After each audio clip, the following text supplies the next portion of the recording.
Feba real ടോക്സിലേക്ക് സ്വാഗതം. ഇന്ന് നമ്മളോടൊപ്പം അതിഥിയായിരിക്കുന്നത് ഡോക്ടർ ഡി ജോഷുവ. വീണ്ടും ഈ ഒരു പ്രോഗ്രാമിലേക്ക് സ്വാഗതം.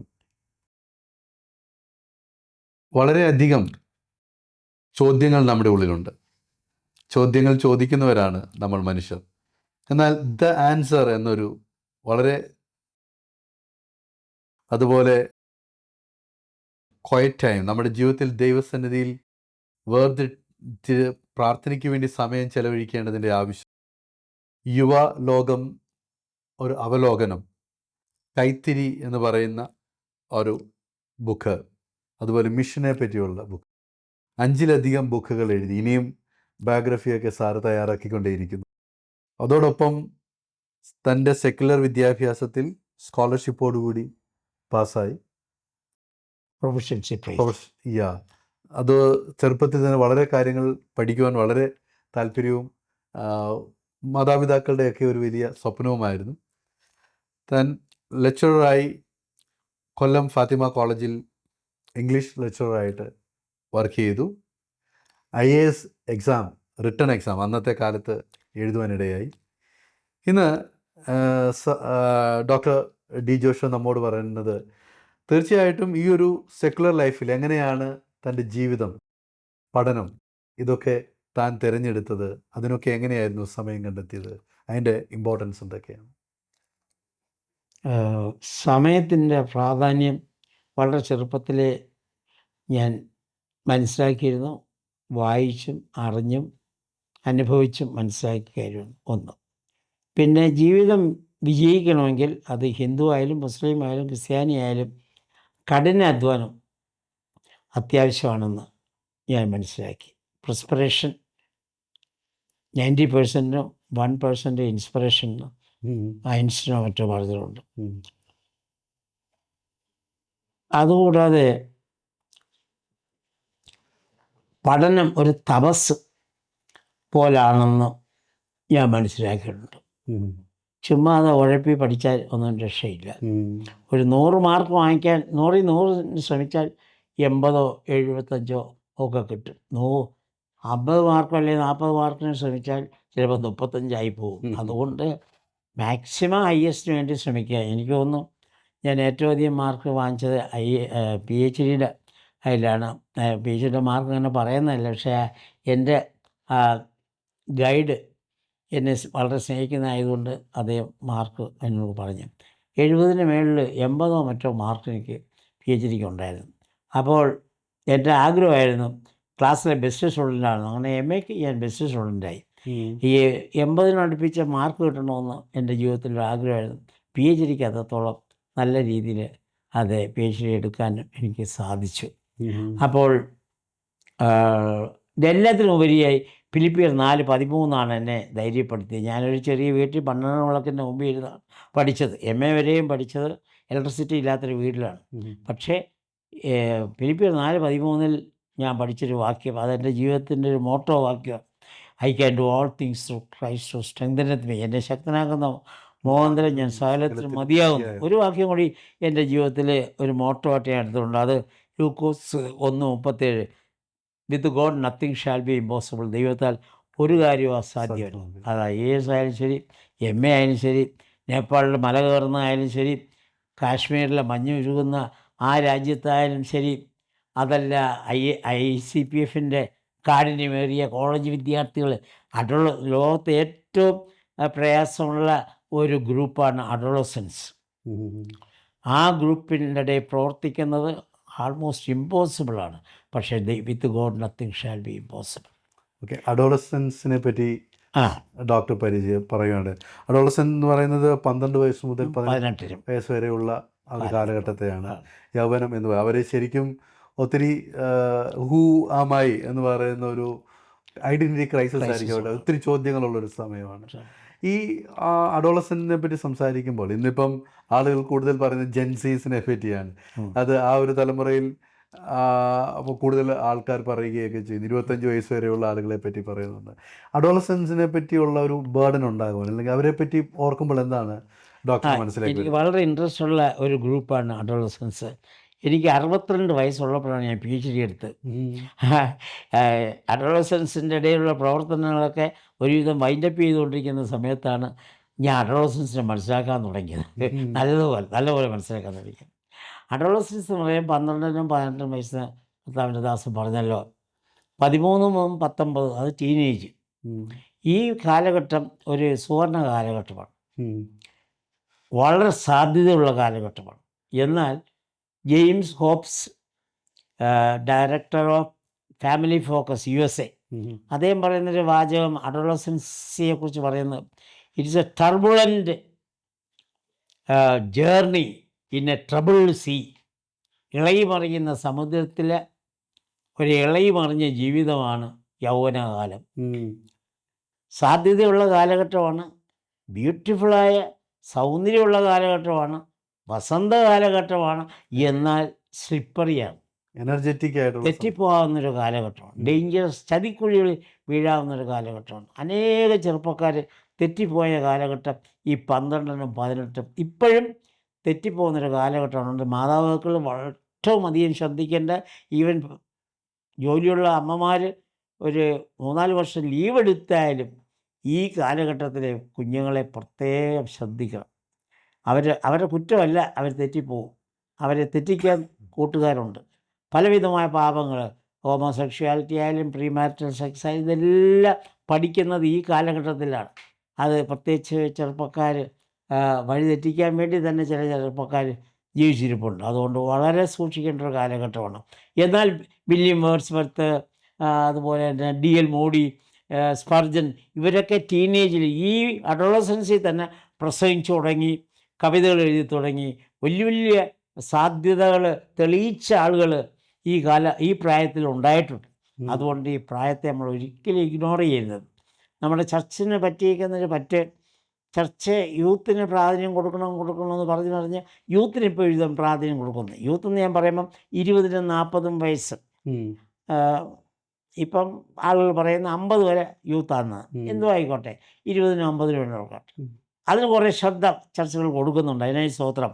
എന്നാൽ ചർച്ചകൾ ഈ 12-നും 18-ഉമായ കുട്ടികൾക്ക് വേണ്ടി അവരെ ഫോക്കസ് ചെയ്തുകൊണ്ട് പ്രസംഗമായാലും ശുശ്രൂഷയായാലും ചില റിട്രീറ്റുകൾ, മൺഡേ കോൺഫറൻസുകൾ, മെൻറ്ററിങ്, ഇങ്ങനത്തെ പരിപാടികൾ ഈ 12-നും 18-നും വയസ്സിടയ്ക്കുള്ള കുട്ടികൾക്ക് വേണ്ടി നടത്തണം. അപ്പോൾ തന്നെ സൺഡേ സ്കൂളും കാര്യങ്ങളൊക്കെ സഭകളിൽ, സൺഡേ സ്കൂളിൽ കിട്ടുന്ന അരമണിക്കൂർ കൊണ്ട് അവർക്കൊന്നും ആകുന്നില്ല. അതുള്ളതിനായി സ്തോത്രം. Sunday school is A gold mine of the church. Sunday സ്കൂളിന് പക്ഷേ അൺഫോർച്ചുനേറ്റ്ലി ചില പേരൻസ് സൺഡേ സ്കൂളിന് വേണ്ട ഇമ്പോർട്ടൻസ് കൊടുക്കുന്നില്ല. ആ സമയത്തിൽ ട്യൂഷൻ വിടുന്നവരുണ്ട്. എന്താ പറയുന്ന ഈ എൻജിനീയറിങ് കോഴ്സിന്, മെഡിക്കൽ കോഴ്സിനൊക്കെ ട്യൂഷൻ വിടുന്ന കുട്ടികളുണ്ട്.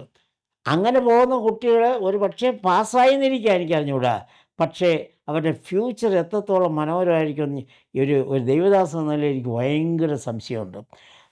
എൻ്റെ വ്യക്തിയുടെ അഭിപ്രായം, എൻജിനീയറിങ് കിട്ടിയില്ലെങ്കിലും വേണ്ടില്ല, മെഡിസിന് പോയാലും ഞായറാഴ്ച ആരാധന സമയത്തിന് ട്യൂഷന് പോകരുതെന്നാണ് എൻ്റെ അഭിപ്രായം.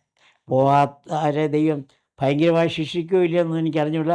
പക്ഷേ ഞാൻ എൻ്റെ മക്കളെ ഞായറാഴ്ച ആരാധന കളഞ്ഞിട്ട് ഒരു ട്യൂഷനും വിടാൻ ഇടയാക്കിയിട്ടില്ല. അതുകൊണ്ട് അവർക്ക് ചില പ്രൊഫഷണൽ കോഴ്സ് വേണ്ട വിധത്തിൽ പാസ്സാകാൻ കഴിഞ്ഞില്ലെങ്കിലും, ചിലത് കിട്ടി എങ്കിലും കഴിഞ്ഞില്ലെങ്കിലും എനിക്ക് അതിൽ റിഗ്രറ്റില്ല, അവർക്ക് റിഗ്രറ്റില്ല. നമ്മൾ പ്രമാണത്തിന് വേണ്ടി നിൽക്കുകയാണെങ്കിൽ അതിൻ്റെ അനുഗ്രഹം. അതുകൊണ്ട് അവരെ ആരെയും ദൈവം ലജ്ജിപ്പിച്ചില്ല. നമുക്കൊന്ന് നഷ്ടപ്പെട്ടാൽ വേറൊന്ന് ദൈവം തന്ന് നമ്മളെ അനുഗ്രഹിക്കും. അതുകൊണ്ട് ടീനേജിനെ കുറിച്ച് ഈ അഡോളസൻസിനെ കുറിച്ച് എനിക്ക് പറയാനുള്ളത്, അതൊരു ഇമ്പോർട്ടൻ്റ് ഏജ് ഗ്രൂപ്പാണ്. അവരെ മാക്സിമം അറ്റൻഷൻ ചർച്ച് കൊടുക്കണം, സൺഡേ സ്കൂൾ കൊടുക്കണം, ICPF കൊടുക്കണം. ICPF തന്നെ ടീനേജിൻ്റെ ചില പ്രോഗ്രാംസ് ഇപ്പം തുടങ്ങിയിട്ടുണ്ട്.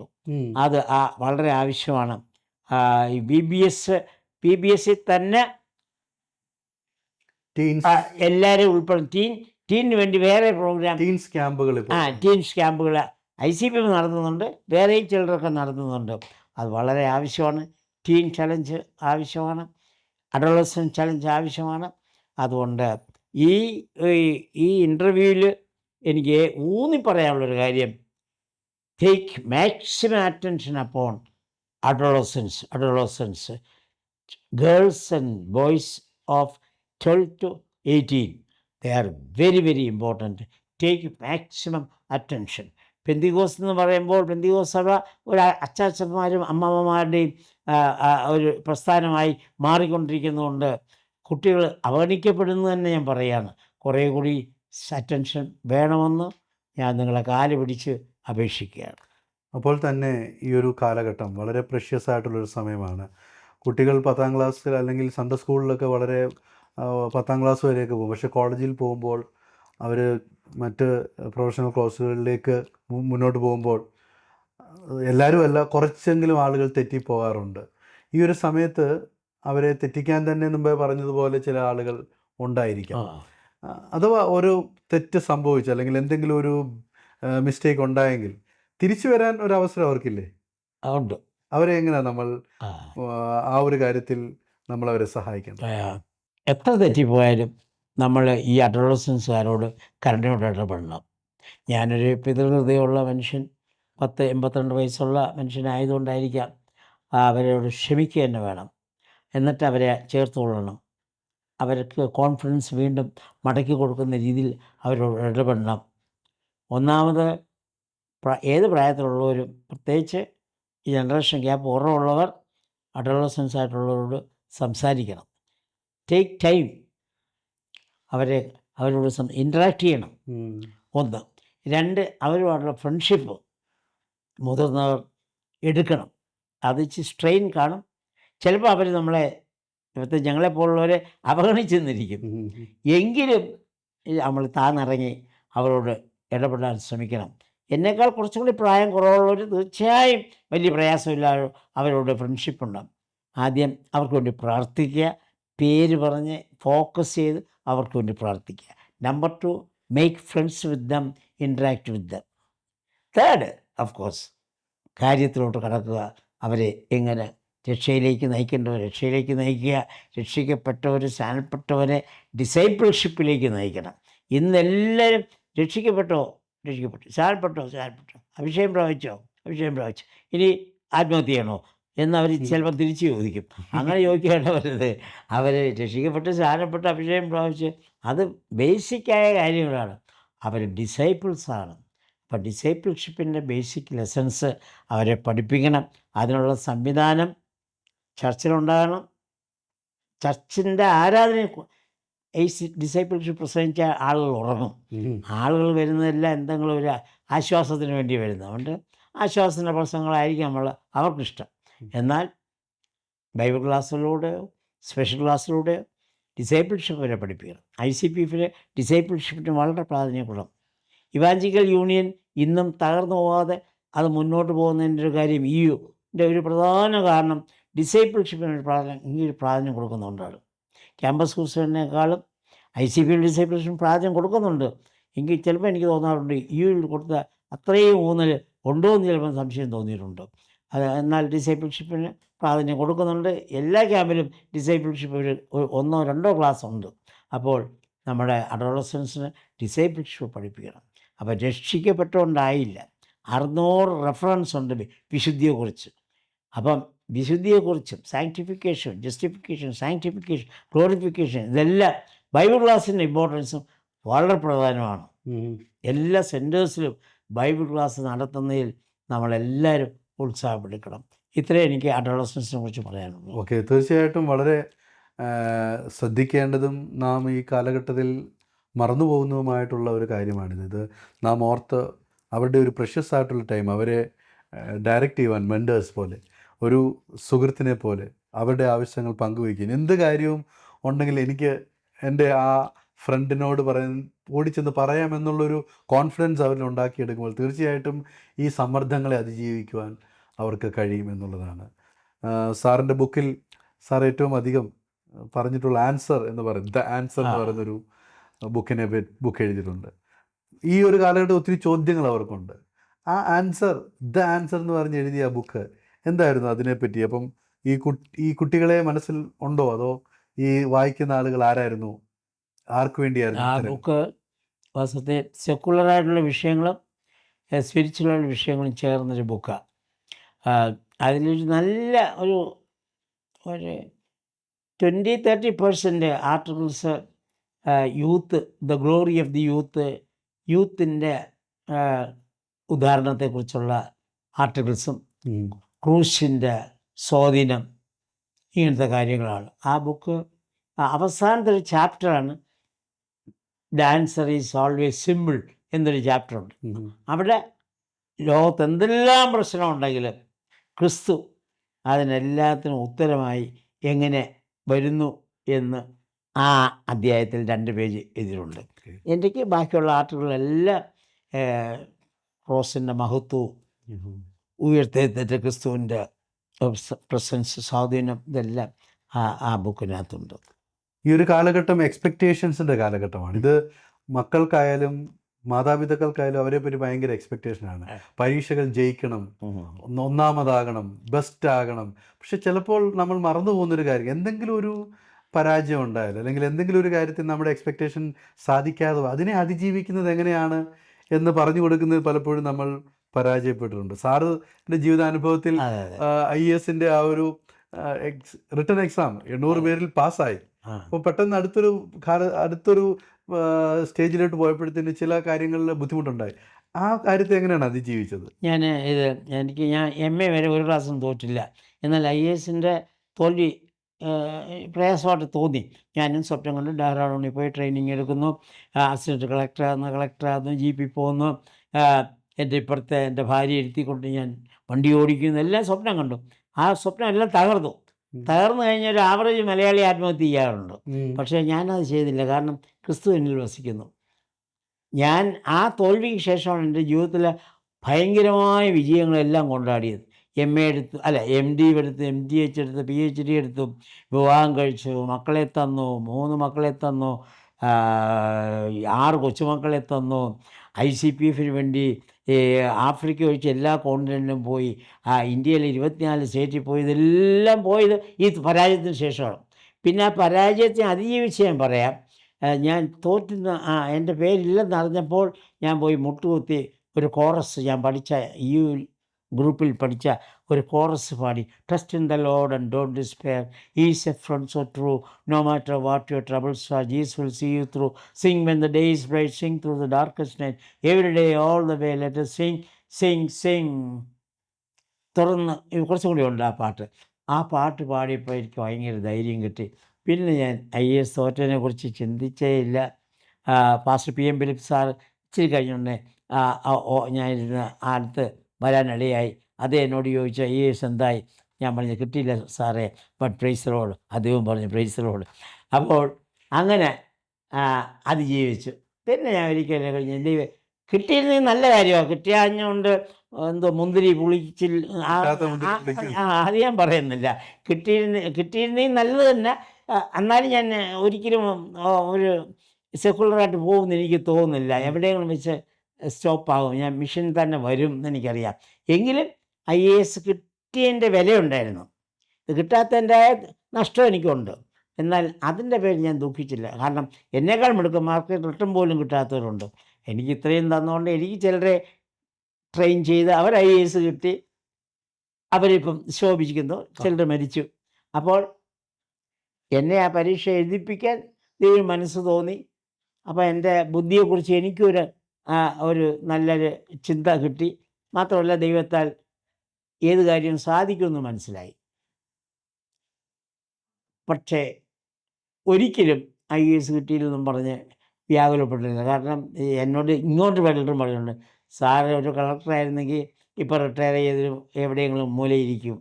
ഇപ്പം ICPയിൽ പ്രവർത്തിച്ച് കർത്താവിൻ്റെ വേല ചെയ്തുകൊണ്ട് you are loved by many people all over the world. No retirement for the Christian work. അതെ. അപ്പോൾ IAS ICS ഇന്ത്യൻ അഡ്വഞ്ചറി സർവീസിന് പകരം ഇൻ ക്രൈസ്റ്റ് സർവീസിൽ ആയതിൽ എനിക്ക് ഒരിക്കലും ദുഃഖിക്കേണ്ടി വന്നിട്ടില്ല.